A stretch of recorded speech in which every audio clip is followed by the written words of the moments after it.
होणार आहे? 4 तारखेला कशा पद्धतीचं वातावरण तुम्हाला महाराष्ट्रात बघायला मिळणार आहे? प्रचार थंड झाला तरी मतदार थंड होणार नाहीये.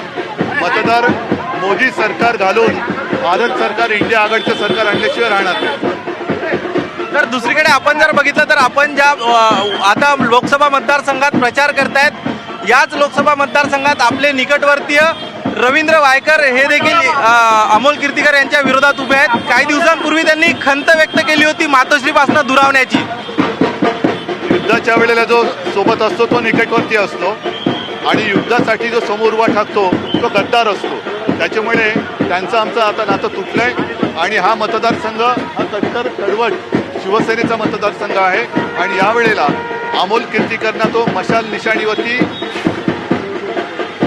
तर आपण जर एक मिनिट मशाल निशाणीचं चिन्ह दाबून तो विजय केल्याशिवाय राहणार नाही.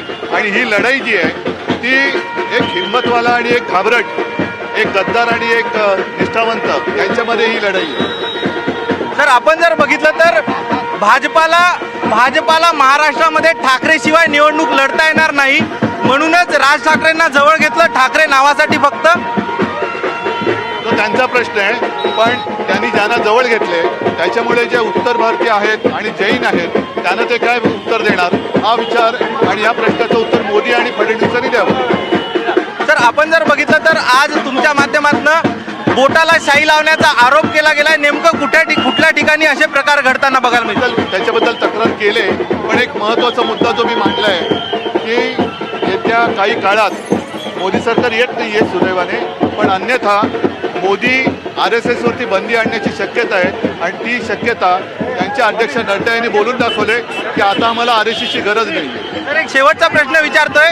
देवेंद्र फडणवीस सारखं एक गौप्यस्फोट म्हणताय की ज्यावेळी एकनाथ शिंदे 40 आमदार घेऊन बाहेर पडले त्यावेळी तुम्ही त्यांना फोन केला होता, याचं उत्तर तुम्ही दिलेलं नाही अजूनपर्यंत.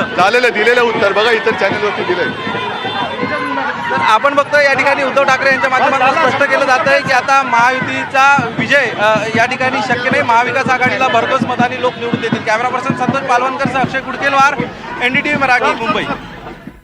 दरम्यान आपण बघतोय की NDTV मराठीनं थेट उद्धव ठाकरे यांच्याशी संवाद साधलेला आहे आणि मतदार मशालीलाच मत देणार असल्याचं त्यांनी एकदा पुनरुच्चार केलेला आहे. सोबतच भाजप आता RSS वर देखील बंदी घालेल अशी शक्यता देखील त्यांनी वर्तवलेली आहे. आणि ते ज्या मतदारसंघात प्रचार करतायत तिथे रवींद्र वायकरांना त्यांनी पुन्हा एकदा गद्दार असं म्हटलेलं आहे. त्यांचे आमच्याशी संबंध तुटलेले आहेत.